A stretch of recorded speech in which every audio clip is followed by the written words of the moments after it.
দর্শক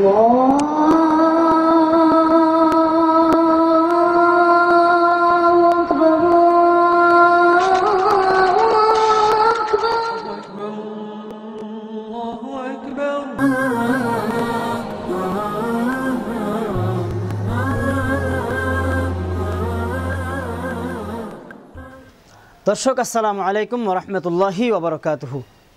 স্বাগত জানাচ্ছি বয়েস মেরিনা সাপ্তাহিক আয়োজন মসজিদের জেলা কক্সবাজার অনুষ্ঠানে। আর আমি আপনাদের সাথে আছি আব্দুল মালিক নাঈম। আজ আমরা চলে এসেছি কক্সবাজার পৌরসভার ২ নম্বর ওয়ার্ডের নতুন ফিশারিপাড়া জামে মসজিদে। আর এই নতুন ফিশারিপাড়ায় 1974 সালে গড়ে উঠেছিল একটি মসজিদ। আমরা আপনাদের নিয়ে যাব সেই মসজিদের ইতিহাস সম্পর্কে তুলে ধরার চেষ্টা করব। সে পর্যন্ত আমাদের সাথে থাকুন।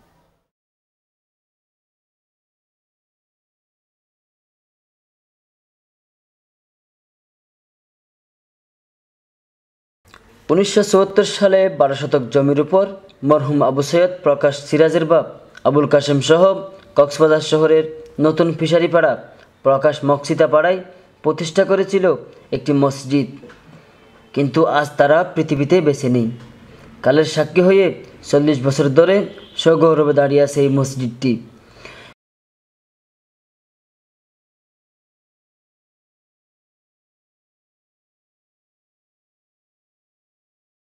আমাদের নতুন ফিশারিপাড়া এলাকার মসজিদটা 1974 সালে প্রতিষ্ঠিত হয়।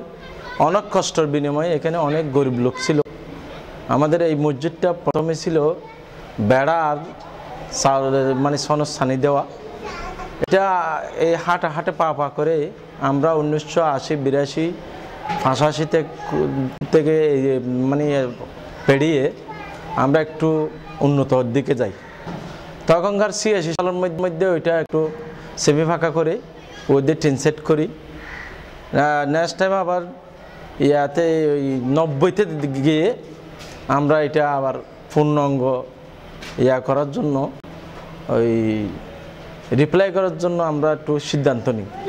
এভাবে যেতে আমরা 2000 সালের দিকে গিয়ে আমরা একটা কমিটি করলাম। কমিটির মাধ্যমে আমরা সিদ্ধান্ত নিলাম যে এখানে অনেক মুসল্লি আছে, জাল্লাগাড়া, এখানে খালের পাশে জাল্লাগাড়া, এখানে মুসল্লিরা আছে বেশি, কিন্তু মুসল্লিদের সংকলন হচ্ছে না বলে আমরা এটা বাঙানোর জন্য একটা সিদ্ধান্ত নিলাম। প্রথমে আমরা বারান্দাটা বাঙানোর পরে দেখলাম যে আমাদের ফ্রন্টে যা টাকা পয়সা ছিল কমিটিতে যা দিল এই টাকাগুলি আমাদের কমপ্লিট হচ্ছিল না। প্রথমে আমরা একটু সহযোগিতা পাইছিলাম ওই এমপি মহোদয়ের কাছ থেকে 1 টন চাল। দ্বিতীয় সাহায্য পাইছিলাম আমরা পৌরসভা থেকে 1 টন গম।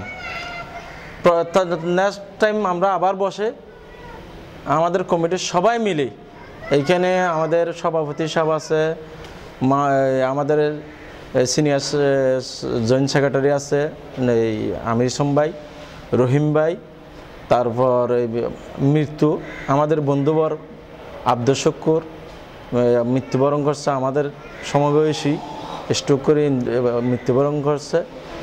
আমি এই মসজিদের সেক্রেটারি হিসেবে আজকে 10 বছর দায়িত্ব পালন করতেছি। আমার নাম মোহাম্মদ ইসহাক। আমিও যা পারি সহযোগিতা করছি। আমরা এখানে নবী ট্রেডিংয়ের সরবরাহ থেকে কিছু সহযোগিতা পাইছি, এখানে সুলতানের কাছ থেকে কিছু সহযোগিতা পাইছি। আমাদের এই এলাকার সবাই মিলে আমরা এই মসজিদটা বারান্দা হওয়ার পর আমরা অনেক কষ্ট পাইছি। পরে আমরা যখন পূর্ণাঙ্গ মসজিদ করতে চেয়েছিলাম তখন আমরা টাকার আর্থিক অসুবিধার কারণে আমরা এতিমখানা মাদ্রাসা আমাদের উপভাড়া দিয়ে ওখান থেকে কিছু টাকা নিতে হচ্ছিল। টাকা নিয়ে আমরা এই মসজিদটা একতলা পূর্ণাঙ্গ করে ফেলছি। করে ফেলানোর পরে ওখানে পরকানিয়া মাদ্রাসা যেটা আছে ছেলে ফেলেছিল, এইটার পড়াশোনা পাঠদানের অসুবিধার কারণে আমরা দ্বিতীয় তলাটা করার জন্য আমরা সিদ্ধান্ত নিয়েছি। তারপর আবার পূর্ণাঙ্গ মিটিং করে যারা একবার অনুদান দিছে তাদের সাথে আবার বসে আবার পূর্ণাঙ্গ যারা 10, 20, 30 দিছে তাদের কাছে সর্বপ্রথমে না বললে না হয়। আমার বন্ধুবর শুকুর মারা গেছে, অনেক সহযোগিতা করছে আমাদেরকে। আমরা দ্বিতীয় তলাটা ওই মসজিদের এগেস্টে মাদ্রাসা দুটোটাই আমরা উপভাড়া দিয়া আমরা 2 তলাটা কমপ্লিট করলাম।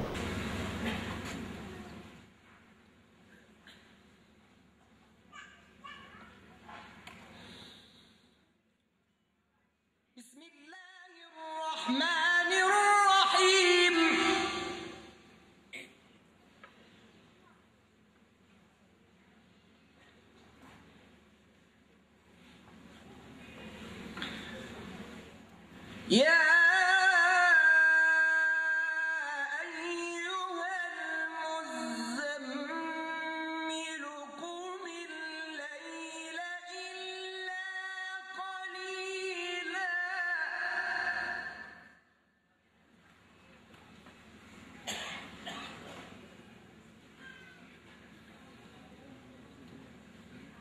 نصفه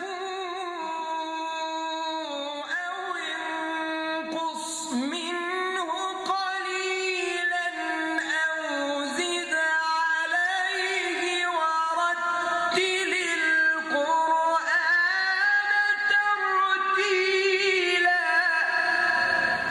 6 নং ঘাট সংলগ্ন হওয়ার মসজিদে অসংখ্য মাঝিম আল্লাহরা এসে নামাজ আদায় করেন। মসজিদকে কেন্দ্র করে গড়ে উঠেছে কোরআন শিক্ষার একটি মক্তব।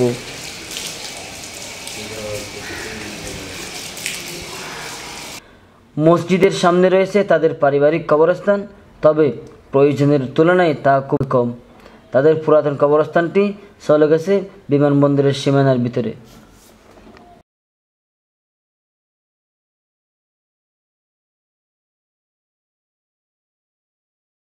قال النبي صلى الله عليه وسلم من بنى لله مسجدا بنى الله له بيتا في الجنة।